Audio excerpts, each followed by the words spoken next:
each of us, each of the speakers have 15 minutes presentation, and I will leave 5 minutes at the end of each talk to let people ask some clarification questions.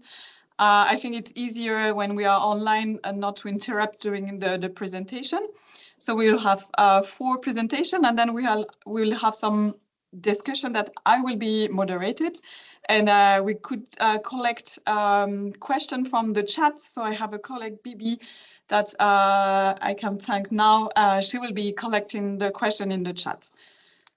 So if you don't have some question or info to share right now, maybe I forgot something, but if I don't, I will leave the floor to our first speakers, Vasilios, yeah,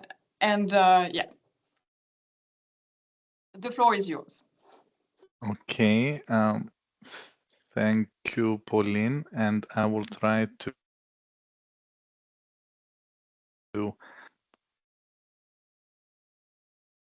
I hope it's working and you can see my screen. We see it. Okay, great. Thank you for this confirmation. So hello to everyone, and thank you to the organizers of this roundtable for inviting me to contribute on behalf of CEDEFOP. My name is Vasilios Simeonidis, and I am an expert on qualifications and credentials at CEDEFOP. And together with my colleague Carita Blomqvist, we are working on comparability and recognition of qualifications. So in this presentation, I will be providing a brief overview about the outcomes of a recent survey that we conducted with Refernet.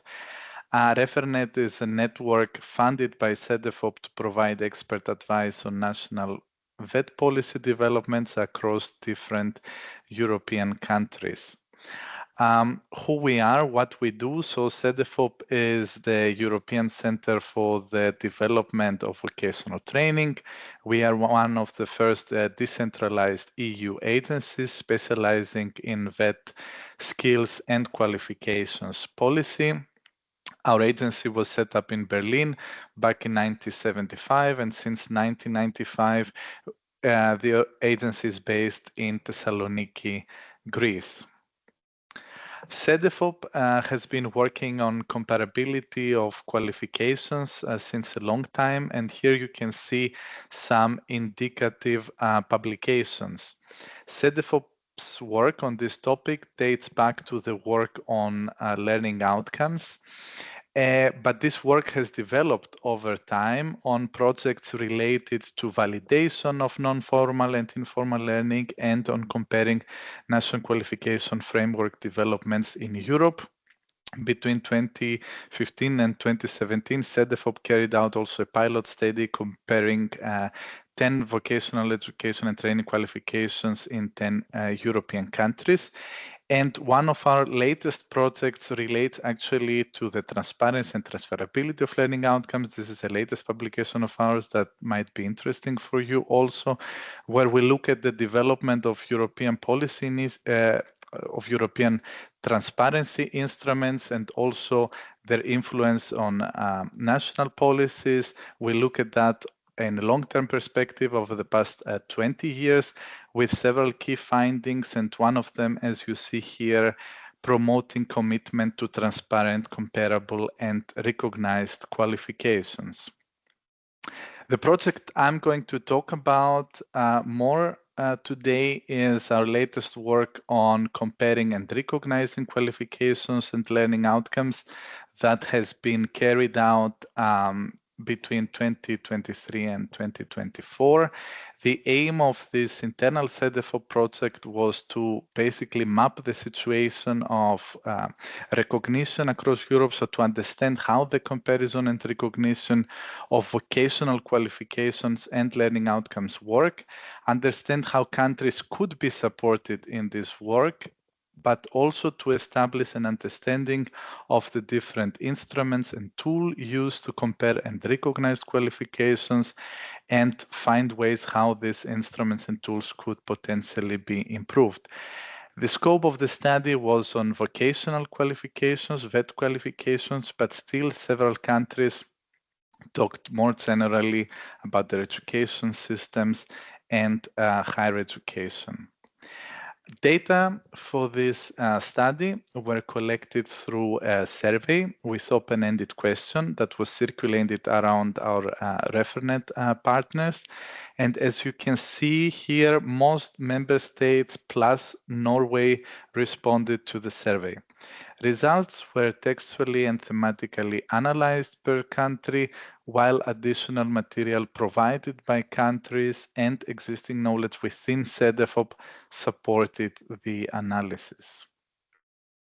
Here you can see the results of the survey grouped thematically. So I will briefly talk about governance of recognition, European and national tools utilized, suggestions to improve them, methods and factors for comparing and recognizing qualifications, and the impact of AI and digitalization.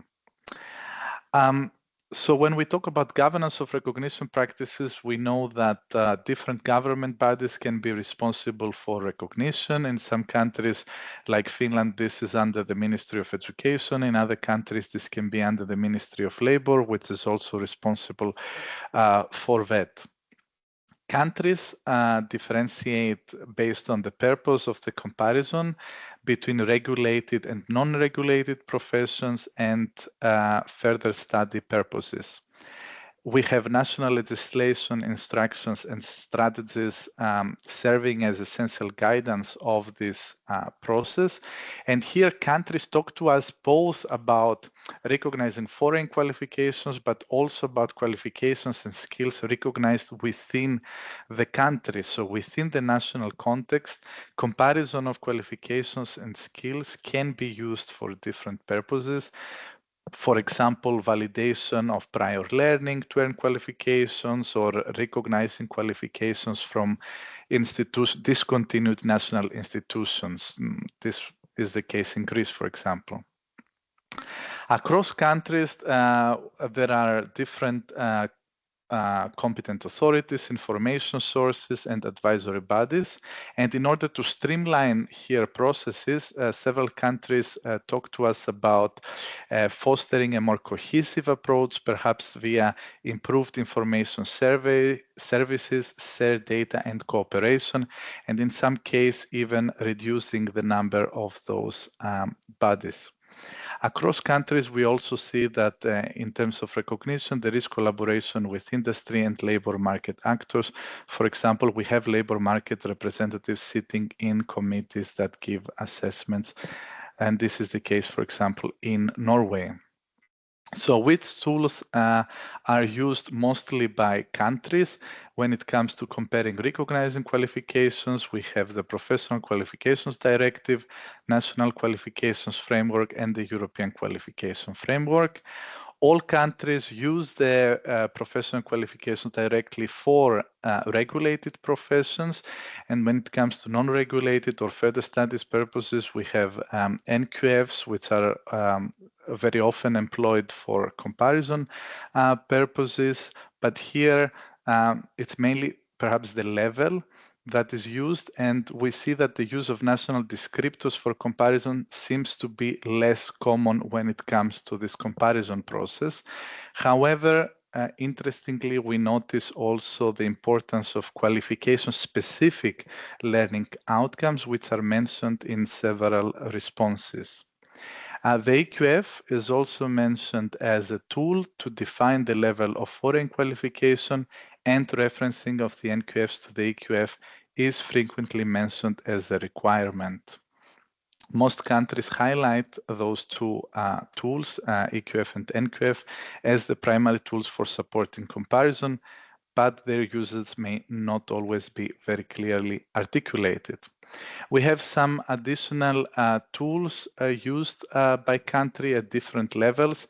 ESCO, for example, is used by some countries, and it was mentioned mainly in connection to EURES, Europa's national database.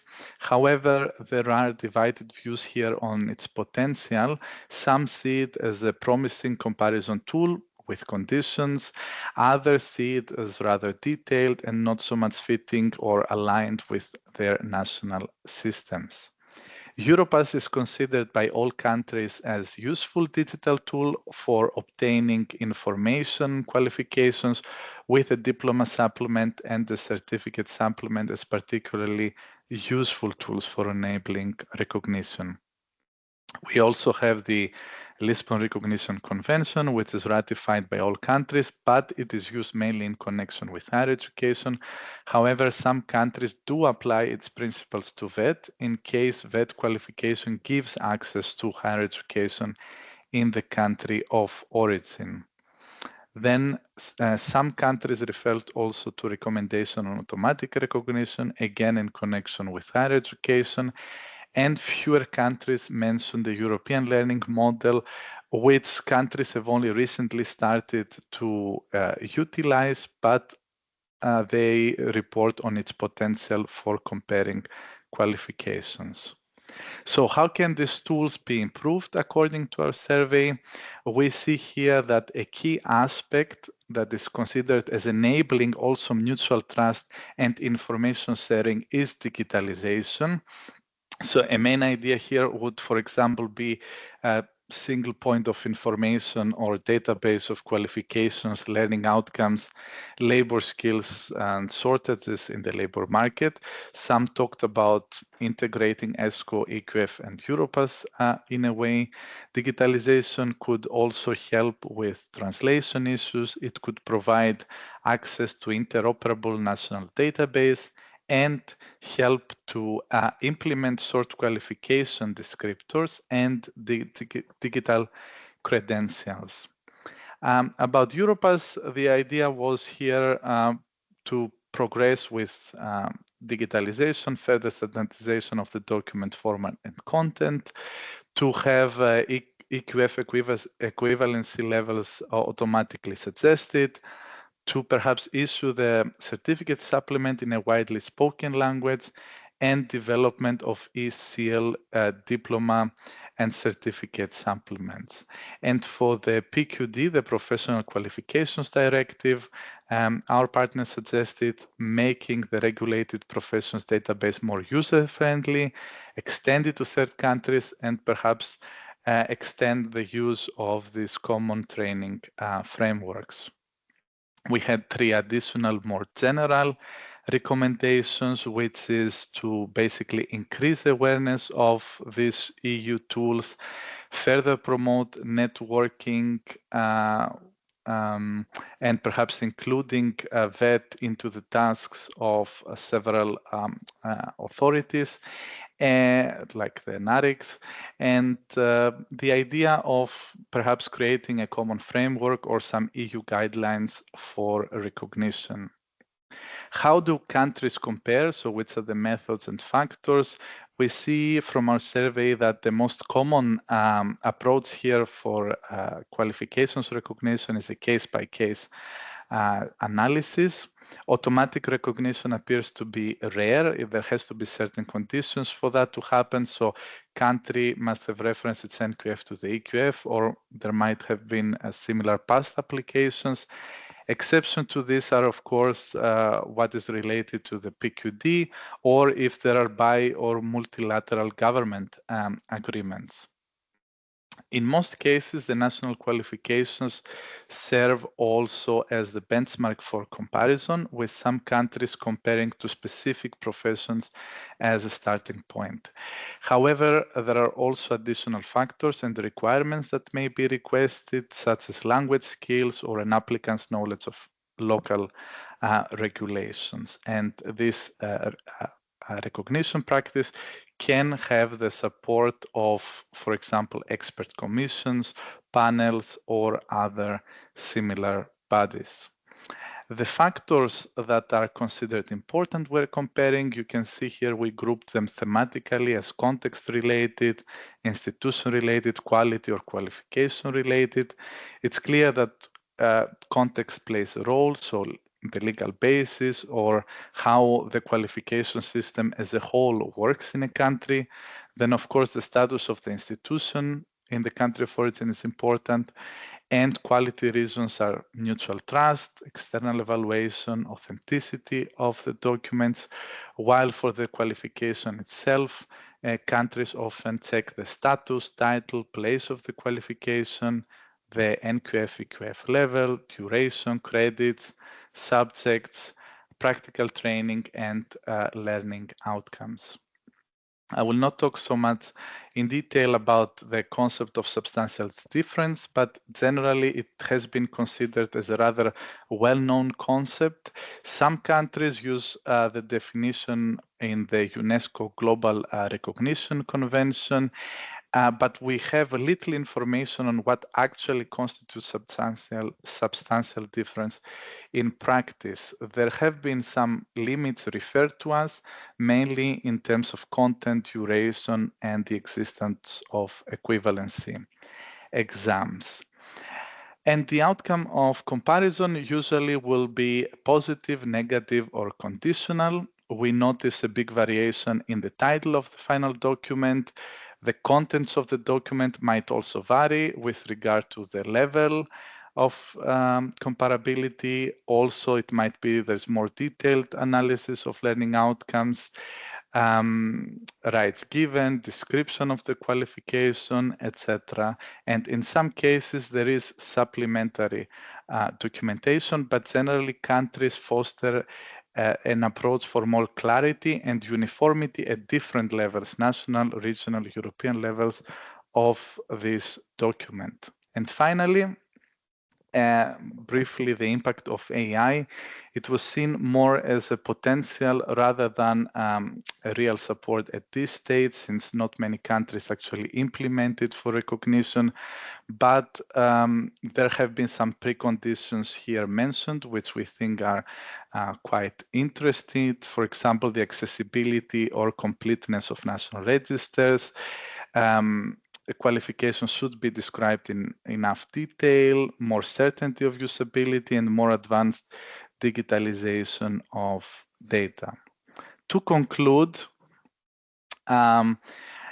general views on political, technical, and methodological challenges were confirmed. For example, we can see that it's still a challenge, the definition of the terms. For example, some countries define differently vocational qualifications and professional qualifications. So still some technical challenges are there, also issues regarding mutual trust. However, despite this complex context, there are some similarities across countries. For example, they all, regarding the recognition purpose, separate between regulated, non-regulated, and further studies. Also, we noticed that methods in the recognition of higher education qualification in some countries can be considered as a model for comparing VET qualifications. The need for recognizing or formally recognizing outside regulated professors has been considered small, but it has been noted as important for individuals. Also, there has been a need to simplify, accelerate, and standardize the process of comparison of VET qualifications. We noticed also a need for a more overarching approach for comparing and greater coherence between these transparency tools mentioned before. And we do notice that there are limited studies regarding the impact of comparison for individuals. And also we notice narrowing and blurring up between recognition of qualifications and validations. And I'm closing with some implications for the futures as open questions here, so that we can take up in a future CEDEFOP study. So how to ensure external legitimacy of comparison? Are conditions of trust established? How can we benefit more from artificial intelligence? Can we be talking about something as European guidelines on recognition? And CEDEFOP is committed to take this work further, together also with the Commission, and we're planning for a follow-up project happening in 2026. So thank you very much. And if there are any questions, I'm happy to reply. Thank you very much, Vasilios. If there are some clarification or really direct, quick questions, we can take them. But If not, we will keep going and have a more a bigger discussion after all. In the chat. So there is a question about sectoral qualification framework. Yeah, so do you have some quick response to give us, Vasilios? The questions of the survey were quite open, so the countries mentioned the instruments they use themselves. So we didn't have specific information about that, but this is a topic also we can take on when thinking about the next steps of the project. Yes, thank you for this comment. Thank you. So if there is no other question, then we will leave the floor to Koen.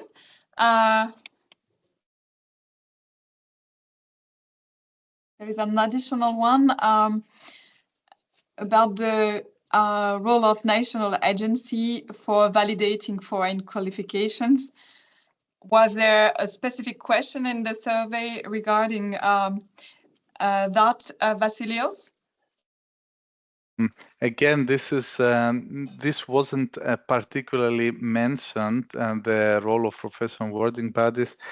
But again, this is a point to take up in the future, I would say. Again, the questions were quite open, so countries referred to different priorities that they thought are relevant. So in that sense, not everything was covered, but those indicators will for sure be considered for the next step. So I will be taking a note on them. Thank you. Thank you. Then we leave the floor to Koen. Yeah, thank you. So you can share normally your screen. Yeah, I will share my own slides. So thank you very much, Pauline, and also hello to everybody who is in this roundtable. I will give a short presentation as well, but before doing that, I would like to thank you for the invitation, Pauline, and for expressing my appreciation for the project. And also, I have to say that the work presented by CEDEFOP, I find it really good because we need, I think, overall a better understanding of the issue of recognition in VET qualifications, and really the work that CEDEFOP has been doing in the context of REFANET, I think is really providing many insights. For those who don't know me, I'm working in DG Employment of the European Commission, where I am in charge of the team that deals with recognition and transparency of skills and qualifications. So we work on the European qualifications framework in very close cooperation also with CEDEFOP and with the member states, of course, but also on a topic like digital credentials.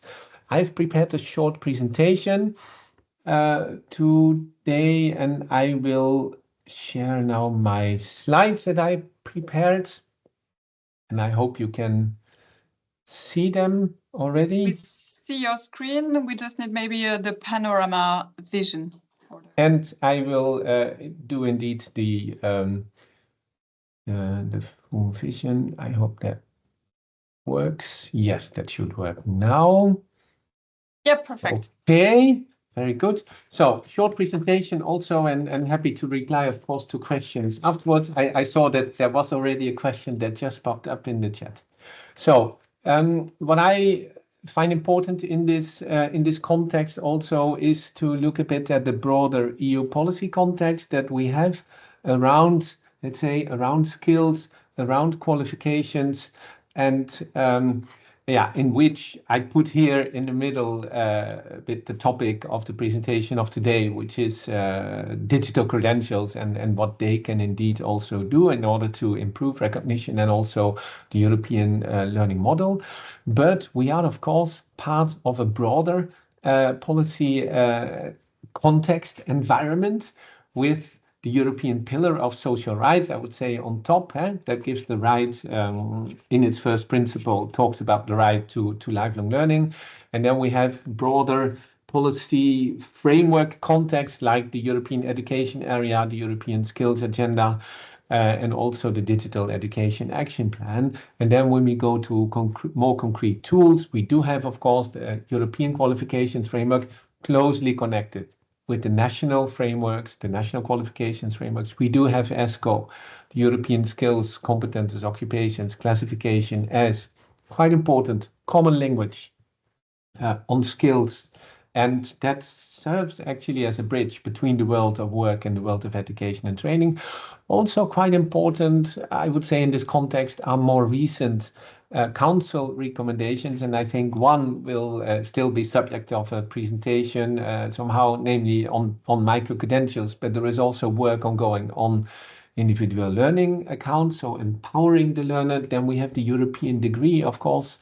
Also the EIDAS regulation about identity, because when we talk about recognition, we also talk about identity of persons, of course, and everything. And this is related to AI, that is related to data, the European strategy for data. Also the AI Act, which considers, of course, education as something, okay, where we should be really, quite attentive, also in relation to risks of use of AI. And then there was also the Skills and Talent Mobility Package, with quite a lot of focus on recognition of qualifications that was adopted in November last year, and which deals in particular also with attracting workers from non-European countries to the EU, given the fact that in all EU member states we have shortages. Yeah? So the recognition topic is important both within Europe, we also see within countries, it's very important, but also in this context of mobility between Europe and other countries. Now, what are we doing in the Commission? I mean, apart from these different tools, what I'm doing is to zoom a bit into, in particular, the tools related to digital credentials.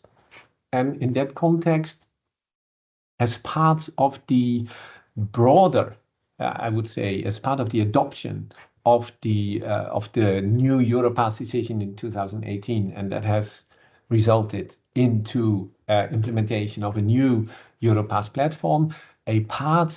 One component of the Europass platform is about digital credentials for learning. And it's there because it finds its base in the Europass decision. And why is it there? And I would also say, why do we need digital credentials? And I think in the CDFOP presentation, it became clear that digital credentials are seen as a tool that can really help making recognition easier, maybe more fair also, but in any case, faster.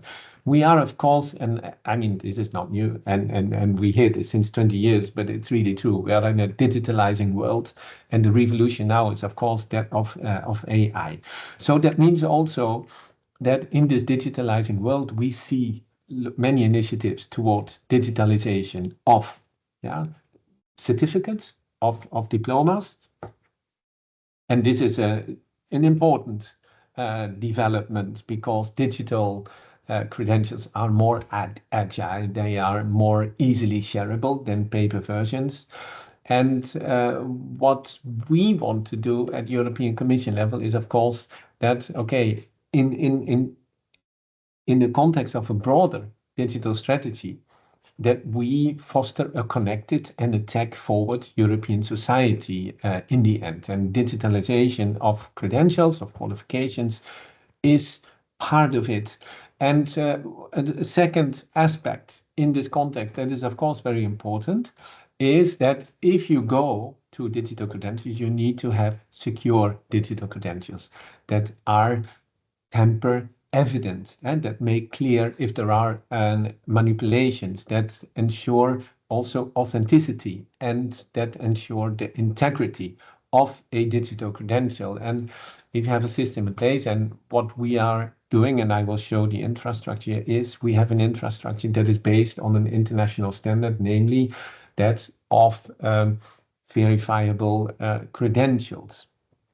And using that can also help combating diploma mills. I didn't hear the previous presentation so much about diploma mills, but in higher education in particular, I think there are many diploma mills around the world. So verifications, digital verifications can also, decrease the prevalence of fraudulent academic institutions. Then digital credentials can really give a boost to recognition. They can make recognition a lot easier. Also because, and I will talk about the European learning model later as well, especially if digital credentials contain standardized presentations, and in this case, standardized presentations showing knowledge, skills, so showing the learning outcomes. That makes qualifications and credentials much more transparent. And this can, of course, very much support recognition, but also in general, it supports labor market skills matching. And then there is the quite important issue of ownership of data, because it's the individual that has full control of its credential and over its achievements of that, of course. And the issue of data privacy and security is really very important there.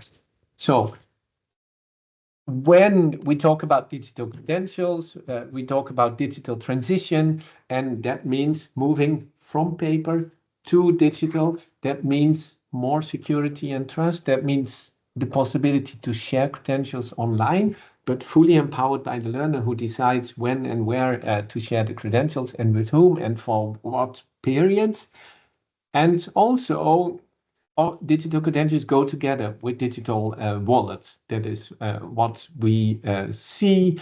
And here the Europass context is quite important, because European digital credentials for learning can be stored in the Europass web wallet with just one push on the button. And in that context, it's very closely related as well, connected to the e-portfolio of Europass. And a very nice service to Europass account holders.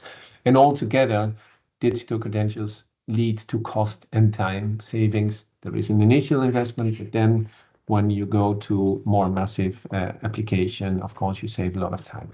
Now, this infrastructure on digital credentials that we put in place is actually a set of web-based free tools that allow implementers to build and issue credentials, but also to store them in a wallet.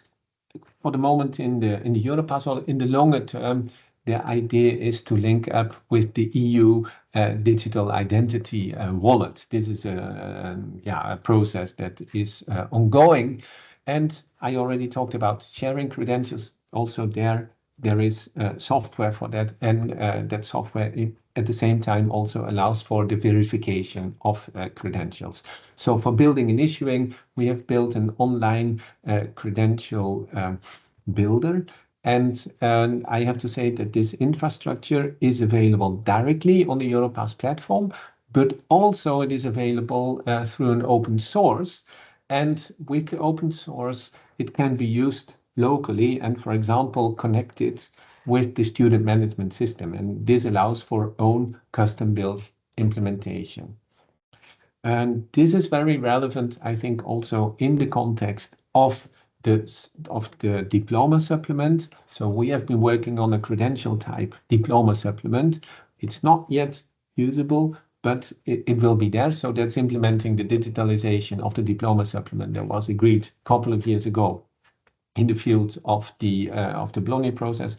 And we are also working on the certificate supplement that was also mentioned in the previous presentation. So we are currently, and very recently, we set up a project group with member states under the EQF advisory group and the Europass advisory group. And we are looking at the content of the certificate supplement.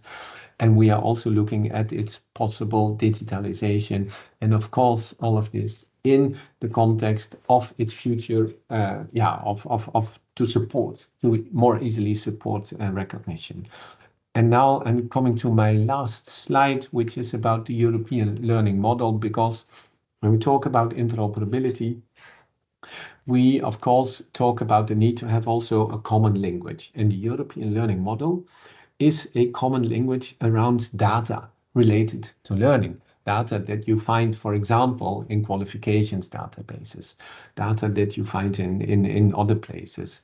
And I don't have time to go much more in detail of this, but this European learning model really ensures the interoperability. It's multilingual, and it allows, if you have credentials that follow this European learning model from different countries, you allow that they are portable to other countries and very easily understood in other countries. So this is quite an essential component for the interoperability. And I would like to leave it there, and I'm happy to reply to questions. Just last point is, of course, that for those of you that have followed the hearings of the new European commissioners, so the purpose is that the Commission will be new and start its work as from the 1st of December. So among the initiatives that the European Commission is supposed to work upon is a union of skills and also an initiative on skills portability. So what I want to say with that is that the better recognition of VET qualifications will be part of the European agenda. So thank you. Thank you very much, Koen. So there was a question already in the chat for you regarding the sectoral qualification framework. So do you have something to add now? Yeah, on the sector frameworks, the current European qualifications framework way of operating is, of course, that it is the national frameworks that are referenced to the EQF.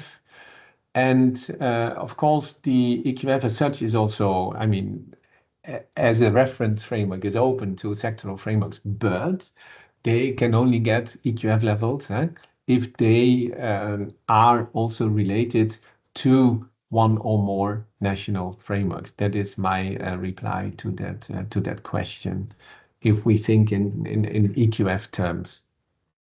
Thank you. Do we have some additional quick or clarification question for Koen? If not, we will proceed with Myriad, which she will present some insights about the Irish case. So yeah, I let you share your slides. It's easier. Up now, can everybody see that? So Myriad, the floor is yours. Can you see my slides? Yes, we do. Great, that's perfect. So delighted to be here, and thanks for the invitation to present. And I think it's nice that I've been following on from Koen, because what I want to illustrate as part of one of the projects and initiatives that we're involved in is in relation to the ECIU University. So my name is Marie Nicola-Heel. I'm Director of Microcredential Strategy and Innovation at Dublin City University. And I'm also the ECIU Microcredential Lead. And we've been involved with microcredentials over a number of years, and we do so on quite a number of different fronts in my university. We do it at undergraduate, at postgraduate levels, and we also do it with different cohorts of learners across the continuous education spectrum. And we do that through a number of initiatives that we have developed for small to medium enterprises, including DigiAdvance, which are all efforts by our universities and by institutions. And I think this is an important point for microcredentials and the approach that are taken with them, that it's not one size fits all, and that microcredentials have that agility to be focused at 4 different cohorts for different ways, for different objectives. So what I wanted to do today was really to talk about some of the technical solutions that we've applied at the national level in Ireland, but also the transnational or trans-European level with the ECIU Alliance. I'm part of the steering group of the Microcreds initiative in Ireland, which is an initiative to embed microcredentials across a pilot initiative in the first instance, which will hopefully broaden out to include more institutions and organisations over the next number of years. So what did I want to, from the key takeaway from ourselves, from an institutional, but also from a national and alliance perspective, is that when we're looking to the technical platforms, there isn't always, very much you can be driven by the technology, but we also have to keep an eye to those really, really important things that we have around quality assurance from where quality assurance from the qualification perspective, but also the notion of raising awareness. And I'll speak to a little bit about raising awareness and how we've used the microcreds platform as part of that, and how we have had to map out and do lots of thinking around the user and the learner journeys associated with individuals, and then across from a European perspective, where you have a European alliance trying to engage with that perspective of having multiple forms of learners come in to try and use the different technical platforms, etc., that you have on. I think one of the key pieces for us that we've learned through our engagement with the technology has been looking to individual organisation and institutional capacity and managing through the same, because there is digital readiness at a variety of levels. This is at both the national and at the pan-European level. So for getting solutions that are able to cater to those, and also within organisations that can be, you know, their main job of businesses is around providing learning and education and training. So becoming technically adept at a lot of this is another ask on them. So providing mechanisms by doing that. And I think by using a lot of what we call our European approach, and in taking into account the infrastructure that has been developed by the Commission and by others, is really, really important, because it gives a mechanism for that trans-European approach to be adopted. I think the leveraging of existing competencies is a self-evident thing that you would try to do, but it's one of the things that came particularly true in the microcreds. So where each of the institutions have different application systems, we didn't feel there was a need to reinvent the wheel by creating an overarching application for the microcreds platform in Ireland. And I think at the end of the day, a lot of the work that we are trying to do at ECIU, and we've done a lot of work around this, is providing choice of learners, facilitating and scaffolding choice, but also providing that notion of flexible learning pathways to those continuum of learners who may be at different stages of their careers and at different career transitions and at points of learning. So trying to incorporate all of those good things into technical solutions obviously is complex, and at some point you have to make a key decision. So that's why I've, you know, today, when I posted out this on LinkedIn, I was talking about choices. And it's always trying not to have one choice in juxtaposition against another, but taking on board that choices do have to be made in the iterations of technology and platforms as they go through. From the microcreds.ie, it's a national platform. It is made up of 7 institutions, university institutions in Ireland at present. Again, it being the pilot of this to see how it worked. Clear decisions were made around no replication of current systems with regard to registration, enrolment, etc. So that was a clear focus from the start. And what we engaged in was an extensive review of existing and parallel systems that were there. So you take this back 4 to 5 years, looking just around or pre-COVID, around what exactly could we use or could potentially become a platform for a micro-credential for micro-credentials within Ireland.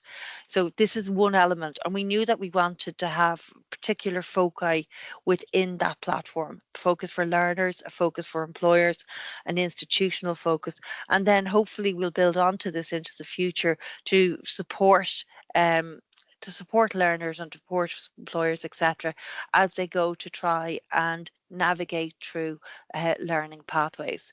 At present, what we wanted to do is to have increased participation. So we wanted it as a shop window. You look internationally and you look at the Australian examples and those in British Columbia and other places in Canada and Ontario, they'll talk about micro-credential marketplaces. A lot of people won't be comfortable in education training to the notion of that, but that's some of the terms that they use. However, from our perspective, from microcreds, very much there to support the learner in making their choice. So giving key information to learners as they engage with micro-credentials, a phenomenon that potentially that they haven't heard from, because we still know that awareness is still part of the barriers of adoption of for micro-credentials and digital credentials. So this is obviously focused, and our initial focus was on career transitions and people, those who are engaged in it. So we've done a lot of work around building the platform out to accept that.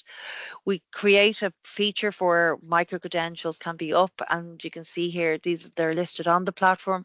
And then as you deep dive into each one of those micro-credentials, a number of information is given, and to make it clear. And what we've tried to do is be cognizant of the European standards and guidelines and supports that, because at our institutional level, you know, all of our institutions are compliant with that. And as this is a national as a national platform, we're trying again to replicate some of that good quality assurance at the level at the national. So again, doing things like giving details about learning outcomes, all of those things that are in the European standards and guidelines. We've been trying to do that. And of course, it is a work in progress, because obviously as we learn what more learners need, it becomes increasingly, we've noted what we've needed to do and what information and communication that we give. This, for example, is some of the details. So level 9 in Ireland there refers to the NFQ level, the National Framework of Qualifications, which is postgraduate. It tells you how it's online. And this is really the headline details with respect to one of the micro-credentials that we offer. Underneath then, down beneath that, then we'll drill into areas like learning outcomes, how it's delivered, assessment practices, etc. So trying to give as much upfront information. And then if you were to hit on that apply now button, you would be taken then to the institutional platform then to be able to apply into that. And then those processes are taken. So this is really that first step in a learner journey as they engage with micro-credentials. There's also opportunities on the platform for people to have engaged conversations and all those type of things to find out more information on it. From the ECIU perspective, because we're a European alliance, we have had a focus on micro-credentials from our establishment. We're in the first wave of European university alliances. And this was a very interesting thing, because across, you can see there all of the yellow dots. All of the yellow dots cover very different systems across Europe. And we have had, there's different approaches and different understandings with respect to learning and continuous learning in each one of those, and they're supported in different ways. So what we've been trying to do is to get our unique selling point of what we're doing with micro-credentials, but also to understand what our institutional capacity is. This is sort of a timeline covering what we've done in ECIU. So we've done a huge amount of technology investigation. We've engaged with our institutions. We've looked at the variety of recommendations that have come from Europe and said, okay, how can we apply those for best practice, for recognition, for portability, for transferability, etc. We know that all of our institutions, we're all at different stages of institutional readiness for technological capacity to issue micro-credentials. So the final piece of what a credential is. And a micro-credential in ECU means a specific thing. And we've defined that based on pedagogy, based on our competency framework, and also an alignment to the ESCO skills. So we've done that in a very specific way. We knew that we needed a process by which would have an overarching process by which we could issue micro-credentials. And this is where we get the mandated issue. And that is a process by which a third-party body, such as the ECIU University, which is a third party which covers a number of our institutions, was able to issue micro-credentials on behalf of the underlying institutions within our alliance. So that was really, really important. And then we went through a whole process then of deciding how do we do that. We selected the EDC as part of that, and we've been working with Cohn and his colleagues with respect to the European Digital Credential Platform. And we've been working with that as a use case of trying and testing and what we call our beta process of issuing micro-credentials. And we issued those, we started to issue micro-credentials as one of the first alliances to do that in the autumn of last year. And I think at this stage, I think we have over 870 micro-credentials issued via the EDC, which is really, really important. So this is just some of the points that I've made previously around we knew there's multiple platforms available. Key to what the ECIU though was, and I think it picks up on Cohen's point as well, is that we're trying to leverage the capacity that's being developed within Europe. We're not trying to reinvent the wheels, and we want to put in all of the good things that's happening around digital credentials on a global scale. And this is a movement that's happening globally. So we're trying to do all of these things as well, and to ensure that we have a European approach to credentials. We have both challenges and micro modules, but they're actually what the substance of what we call micro credentials to be. There are two forms of micro credentials, and in those we have a pedagogical approach, we have competencies that are assigned to them, and we've ESCO skills that are also assigned them. And the reason why that's really important is because as part of what the ECIU does, when a micro credential is issued, we have competencies tagged for that micro credential, and then when it goes back and it goes into the learner wallet, we use that information as part of both a motivation scan that we use with learners to see where they want to go and continue with their learning, but also as part of it means to supporting flexible learning pathways, which is really, really important. Again, this is what it looks like. That's a certificate of completion or a digital credential issued via that. And I'm just going to go forward, hopefully move on. And it looks very simply, if you put it like this, this is in the center. We have our two forms of micro credentials. We issue a verified digital credentials. This learner can store it in their Europass wallet, and part of that then they can use as part of our own system to monitor their own learning and to work to develop their flexible learning pathway within that, based on the competencies and the skills that they have developed through the process. Really, really important thing for us was the recommendation and the elements of that recommendation. I think they're very, very important because these are reiterations of part of what Bologna is. And I think very, very critical that we establish and maintain a lot of these with respect to ensuring recognition across, because they're important parts of it. I know not all organizations, they can use different frameworks and different workloads. Ours, we take obviously ECTS as being higher education, but it's really, really important if we're going to have interoperability across the system that we have these standards. And I think this reaffirming these standards are really, really important. So as I said, we have the EDC, important part, because of all of these. So these two for us were all of the big tick boxes: European digital credentials, the European learning model.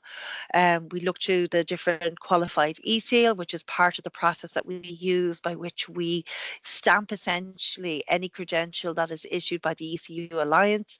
It's qualified, and there's technical reasons to go in behind that, but essentially saying that it can't be tampered proof, and it's to say that if it is, then we know that we can go back from it, and we also align with the ESCO framework. So we wanted some joined up thinking, and I think that's been really, really important. Here's a simple overview of a journey from a learner as if they went through that process. And they start with their micro credentials, they move from complete, that goes to, so this is at the back end, and it's just a quick learner journey, and they can save it both to the Europass model or to any other wallet that they have. So really, really important. This is what they look like at the back end of it. And these are just some of the, as the ECL, they are issued by ECIU through our incorporated body, which is the Stitching European Consortium, but they are awarded by the base institutions, and the quality control is done at that level. And there, I'll just click through some more. I'm just conscious of time, Pauline, as well. And these are some of the ESCO skills that we assign to them. Really, really important, because again, trying to use frameworks that will be that are more available and will become part of the architecture and fabric of this ecosystem. I'm not going to go into mandated issue. I've spoken about that. I've spoken about why we chose an ESEAL and a qualified ESEAL. Really, really important part of this process and decision making. I'm going through this quickly, but it wasn't a quick decisions that we came to. The decisions was around verifying that the credential was issued and etc. So that really, really important parts of it. We put our micro credentials are assessed, and in this you can see when we do all of this, again, is to support this notion of competency and skill building, and each one of them are tagged. So when it goes back into our platform, they can see what competencies they're developing as per how we've done it. So really, really important part of trying to develop a competency-based approach and a skills-based approach to micro-credentialing. And I think it's a really good use case. The ECIU is a particularly good use case of that, I think. So what we've learned, we took part obviously in the early adopter programs that were made available. I'm sure they're probably still available, Con. And really what we were trying to do in that is that we've done extensive research into what the different platforms are available. So we know that there's a level of maturity coming to the market. When we were looking to it, it was quite nascent. We know that there's a lot of technical engagement required to get institutions up to speed, and having some of these broad and overarching systems are really, really important. We have more lessons learned. We're all the time learning. And again, we've been trying to ensure that what we're doing is something that is going to be, stand for the learner and to the learner as true that. I'm just leaving some of them up there on the screen and not going through all of them because there's quite a substantial amount to learn. So from our perspective, it's all about refining the process that we are currently using. We have no doubt think that we have learned everything. As I call it, a beta process. It is definitely a beta process. We're working with Con and his colleagues and the EDC all the time, because as they enhance the functionality of the EDC and as different elements of this wider become available, it is becoming, for us, it is becoming more now like something that we can use on a scalable fashion. And I think what we are doing now through the ECIU is showing that there is a very valid proof of concept by using all of these systems being put together. So really, really important lessons there. We have a number of white papers that we've developed, and we have another white paper coming out with regards to this. So we'll go into the very much the technical element side of it and go deep dive into some of those technical aspects, but really important. And all of this, as I said at the beginning, couldn't have been done without an eye to other elements of the aspects. So every time we've made a choice about something, we've had to tick box whether the impacts around quality assurance, etc., both for the ECIU, but also as part of what we did as the microcreds project. So I will leave it there, and thank you very much, Pauline, and hopefully I'll be able to stop sharing now. This is my computer. It's still sharing, but yeah, perfect. Thank you very much. What a journey. Thank you. It was very inspiring, and it's very important for us in our project Brevet, because we are one step behind, like kind of. So I would like to leave the opportunity for people to ask some question, even though, I mean, there are many possible, because your experience and all the challenges you have had to face are impressive. Do we have so a quick question?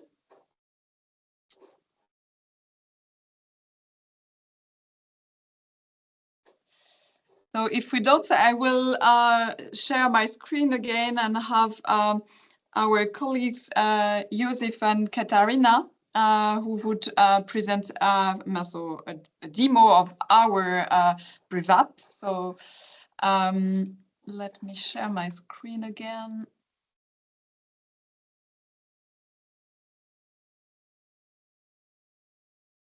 So, and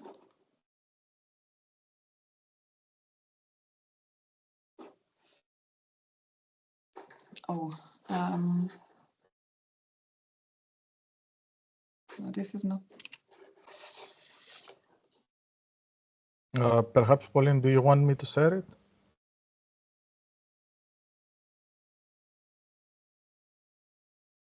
I think it will be easier for you, so you can regulate your own rhythm.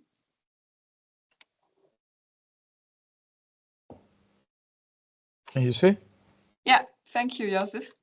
Okay. Firstly, I would like to congratulate the last talker, because it was fascinating work, and I'm very happy to see the European infrastructure coming to fruition. I will present something similar today, and I'm very happy for your feedback. First of all, my name is Joseph Terzis. I'm a software developer working at Web2Learn, and I had the opportunity along with Pauline to work on the project of Brevet, and we developed BrevApp, that is the system that came out. So to give you a bit of a background for Web2Learn, we were established in 2014. We offer mainly e-learning services and customized software solutions for digital education. And our work is mainly EU-founded, Erasmus Plus project, and Horizon Europe. This is the homepage of BrevApp. Feel free to visit anytime you want. The link is down below and the QR code is shown. So to introduce you a bit to BrevApp, BrevApp is a system for education and training providers who issue digital credentials. We have three main features that we will explore, and I will explain them. It's the schema comparison tool that we will see after this, the schema creation tool, and the European digital infrastructure that we integrated. So the schema comparison tool, just for reference, when I say schema, I mean schema is a set of attributes of a credential. So schema comparison tool is basically compares a set of attributes with an EU standard, for example, diploma supplement, micro HE, or ECHO. You will understand it better if I just show it to you. In this example, we can see on the left side of the screen, we have some attributes selected. And on the top side, we have diploma selected. So we can see with these attributes, we have 42% compliance with diploma supplement. And the next example is similar. Some attributes selected on the left side, and we compare it with micro HE at this time. And we can see that we have a 34% compliance with micro. The next feature is the schema creation tool. This is basically allowing us to create a schema that aligns with the EU standards. This is an example. We can load our own schema on the left side if we have one, or if we don't have one, we can select one of the three schema, diploma supplement, micro HE, or ECHO. We can see the attributes shown below, and we can create a new one, or we can enrich our own. As you can see, all the attributes that are selected are on the right side, and we can save it. The third feature is the European digital credentials infrastructure. So I will go a bit in depth on how we can use the EDCI. Before we get into the credential template and how we created the credential, we can see on the left side that we have the elements. Now, elements are the main information that we will need to input into our credential in order to issue. So it's basically all the information that are mandatory in a way. As we can see, we have achievements, learning outcomes, activities, assessments, organizations, entitlements, and HTML information. At this point, I will explain the HTML information because all the rest, I will explain it later as we see the credential template. So the HTML information is our way of creating the structure of the credential, not the format exactly, the visual of the credential. It's with HTML code, so it's pretty simple to create. So moving on, we can see it's blurred, but we can see all the credentials that we have created, and we can just issue one of the existing credentials that we created, or we can create a new credential template that it will take us into this. This is the home page of the credential builder. We can see some fields here have a red asterisk next to them. That means that they are mandatory and they should be filled in order to proceed. All the rest of the field that don't have the asterisks can be filled if we want, but can be skipped as well. So in this page, we can see that we, of course, need to enter a credential title. We need to have an awarding body, and we need to specify when, from when is the credential valid, and the expiration date is actually optional, and the credential type. This is a bit of information when we create the awarding body. This is basically the organization that issue the credential. Again, we can see the mandatory information is a legal name, a legal identifier, legal address. Under a legal address, basically, you can see that the asterisk is outside of the tab. So it means that you only need, for example, address and location. You can leave the country, or some of the information are mandatory, some are not.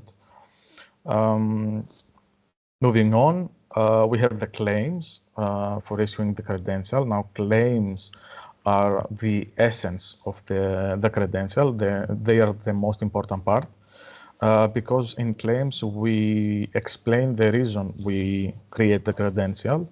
And as you can see, we have achievements, activity, entitlement, and assessments. Now, only one of them are mandatory because maybe I don't want a credential that is an achievement and activity and entitlement. I just want one of them. Or, of course, if I want to create, for example, an activity that also gives an achievement at the end, I can also create that. But at least one is mandatory. There is also embedded, as we've seen, the ESCO taxonomy. Now, ESCO taxonomy has two types, the ESCO skill and the ESCO knowledge. On a reusability level, we can see that we have several options, cross-sector, occupation-specific, etc. In this example, we have selected the sector-specific skills and competencies. And on the search bar, when we go to ESCO skills, we can type any keyword we want, and we will get the relevant ESCO skills. In our example, I have selected wood, and if I remember correctly, because I can't see, I have selected manipulate wood in this example. After we create the credential with all the information that we saw before, we actually have to send the credential. So on the left side of the screen, we can see all the information that is available for the recipient. In our example, we have only the basic and mandatory ones. And on the right screen, of course, you just enter the data for the recipient and you send it. Now, this is a very important step, as the previous talker said. It's the sealing part of the credential. For our project, because not every partner could actually get an e-seal to test it, we have to create a mock seal. So we worked with a mock seal that is, it basically simulates an e-seal. But we can share it with others to actually test the infrastructure. So we seal the credential here, either with our mock seal or with a proper e-seal, and we send the credential to the recipient.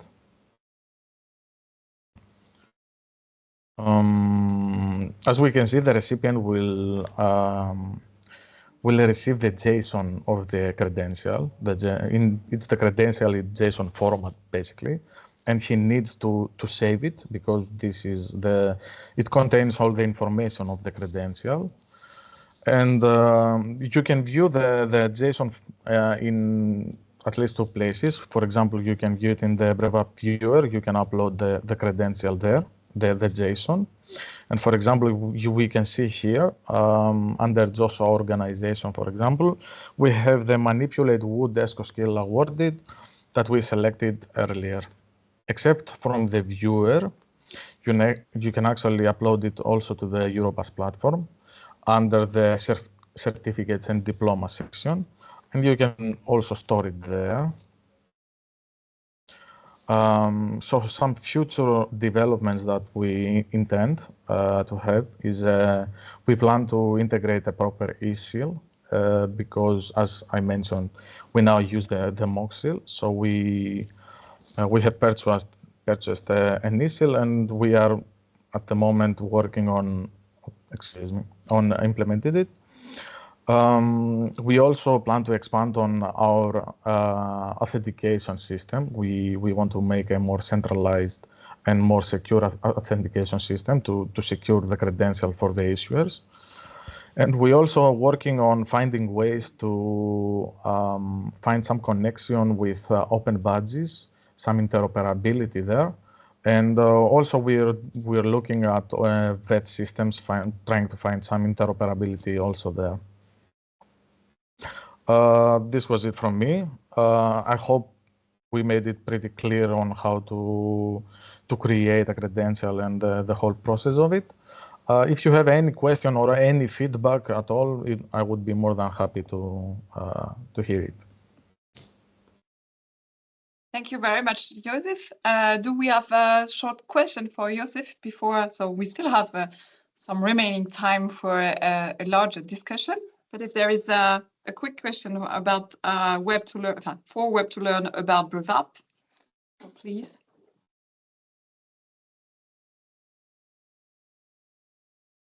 So I don't see any in the chat. So I would like to take the opportunity to open the discussion and ask. So I have a specific question for maybe more for Vasilios and Koen regarding the recent trends in Europe about recognition. What is the role you think that national policies, and here I would just also think, I just realized that I forgot to present myself, but I work for the Ministry of Luxembourg, so the Ministry of Education, Children and Youth. And so I would be very curious to know what are the results from the ReferNet survey and the experience from the team from Koen. What kind of, so what is the role that us, for example, as a Ministry of Education, we should play more in practice to make sure that we contribute positively to more harmonized recognition, and specifically in the vet sector, because as you mentioned several times, all of you, for the higher education system, it's easier. We already have the Bologna process. We know what ECGS means. It's not always easy in practice, but we have some standards that are common. So if you, Vasilios or Koen, you would like to just... I can give a brief first reply, just to say that national policies here, are of key importance. And of course, there is a big number of European tools that are available, and we know them and different approaches, but their implementation essentially depends very much on the national context. In some cases also by individual stakeholders. So, we talk about this principle of subsidiarity here. In the context of the ReferNet survey, we did not look for, specific policy recommendations. I mean, we continue our research and analysis in this sector also together with the Commission. But of course, we could say that in general, countries, can fully benefit from these existing tools. We saw examples here presented with BREVAP and micro-credentials. So even specifically using this kind of digital tool, digital infrastructures, Europass, ELM, these European transparency instruments would be quite important in our viewpoint.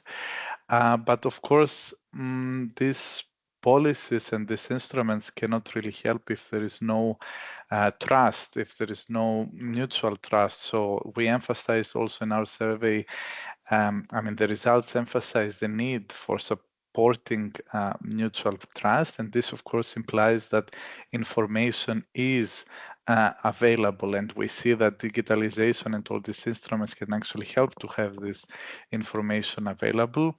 And one thing we could perhaps ask ourselves is how can countries themselves, so as a ministry, take care of your own qualifications being recognized abroad? So what would you do in that sense? Give enough information and perhaps make sure that information is communicated in a widely spoken language, is translated easily.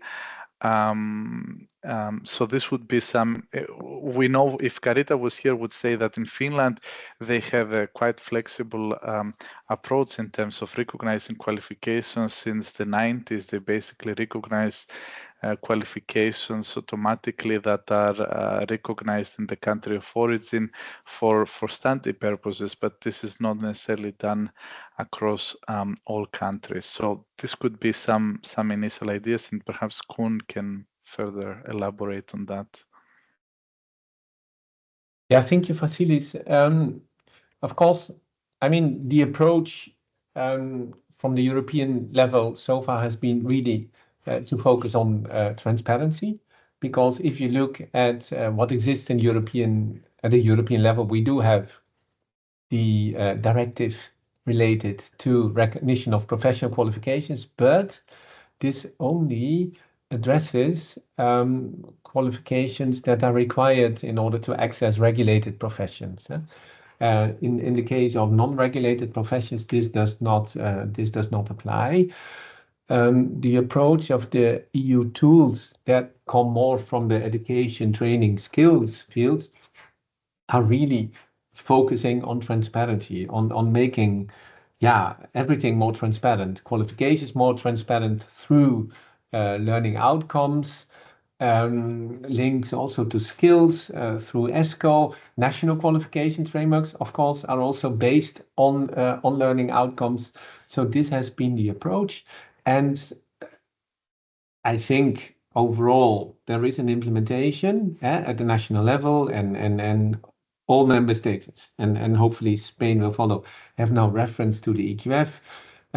But we are not yet there. We still have some sort of implementation gap, because not all member states, for example, do have, and not all EQF countries do have operational databases in place with qualifications, and this can also include, of course, micro-credentials if these are parts of national frameworks. So there is still work ongoing there. What we work upon also in particular through digital credentials, and I was glad that Myriad could present it and that your tool is also presenting it, is that digital credentials also aim to create trustworthy information about learning and about skills. It's not just a self-declaration, because we see on the labor market, of course, and there is more now skills-based approaches, where employers do not necessarily require qualifications, but really focus on the skills. And there you see that digital credentials and qualifications will, evolve. But they will have in particular this signaling function for skills. So this is what we have been doing. Regarding recognition, there is the council recommendation of mutual automatic recognition. It's applicable to access to higher education, so it applies in that sense to VET qualifications, but with the aim of further studies. But of course, when we talk about recognition, I think it's very important also, and this should always be kept in our heads, that recognition always has a purpose. And the purpose can be different, can be purpose for work, can be purpose for further learning, can also be purpose for migration, for a visa. So these three cases are quite important. Now we'll see what also the Commission will bring. I think now the issue of recognition of VET qualifications has more attention. It's very good that CEDEFOP has carried out this research and that they will do so. But we also need to understand better where exactly the problems are. Is it also recognition as such, or is it more an issue of long duration of procedures, complications due to translation requirements? And in this context, of course, the digitalization and AI can play a role in making processes easier. And also compatibility statements of qualifications. Of course, you could also produce them as a digital credential. Thank you very much, Koen. So we have two quick questions for Myriad, but I take the occasion right now to ask a question for all our 4 speakers. What is the role, according to you, to the employers as well? Because, and I would be happy to have the experience from Myriad, because now they have a tool that is already open for students. And so how do you already have some feedback also from employers, or do they play, how do they play a specific role in designing these micro-credentials? Thanks very much. So I think all of our micro-credentials are co-constructed with employers from the start. So we're all the time, and I know from the DCU perspective, we have a framework that we use with employers that goes from, because this you can say co-construction, co-delivery and all that type of thing, but we want to be really, really specific on what that meant. So we developed an institutional framework, and we do also part of this with the ECIU, where we get challenges from employers and industry and other stakeholders that we embed then back into our pedagogical frame. And from that, we also have parts where some of us, we would have co-delivery. I know in our own institution, we have co-delivery of some of our micro-credentials by employers. And then, of course, we take a thing of the assessment piece. From the perspective of what we're doing with continuous education, we've worked now on a pilot system where we have a number of pilots ongoing with private and public sector employers with regards to micro-credentials. And we've been using part of our systems in ECIU to work through what their requirements are, what the learner requirements are, and using sort of that, we've been able to sort of come up with, well, these are the learning opportunities that we would recommend you based on the inputs that they give us, and etc. And we try and match that process. And then we go through the process then of issuing credentials in that way. So we're in the middle of, and I'll talk about this actually in another 2 weeks, actually with Clara, where we're going through how that process takes place and what are the different motivations, etc., to support both the employers and also the learners reach their potential and to do the learning that they need to do. I suppose from the perspective of why we think it's really, really, so from the impact perspective, we started an impact review with employers to see how they're looking to the digital credentials and the micro-credentials and how they're being used, etc. But I don't have any results on that at present.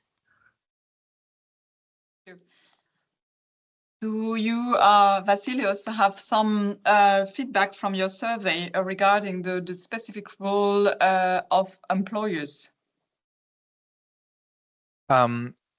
The main thing was related again to what I referred to before about the governance, and we saw that employers in some cases are included in recognition processes, perhaps by sitting in relevant committees and evaluation boards. But this is the main thing we examined, and this is for sure a thing to take further into the future, as Koen mentioned, when we look more perhaps which are the problems also that concerning employers here in the context of recognition. So yes, this will be again a task for the future. Thank you.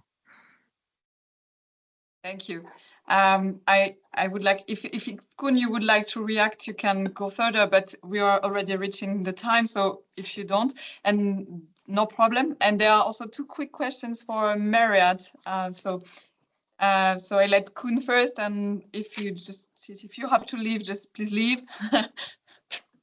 No, I don't have anything really to add, but apart that from the fact that if we talk about recognition, then of course the point of view of employers is really essential, because I mean, if we do work on recognition, let's say at European level, in order to support labor markets.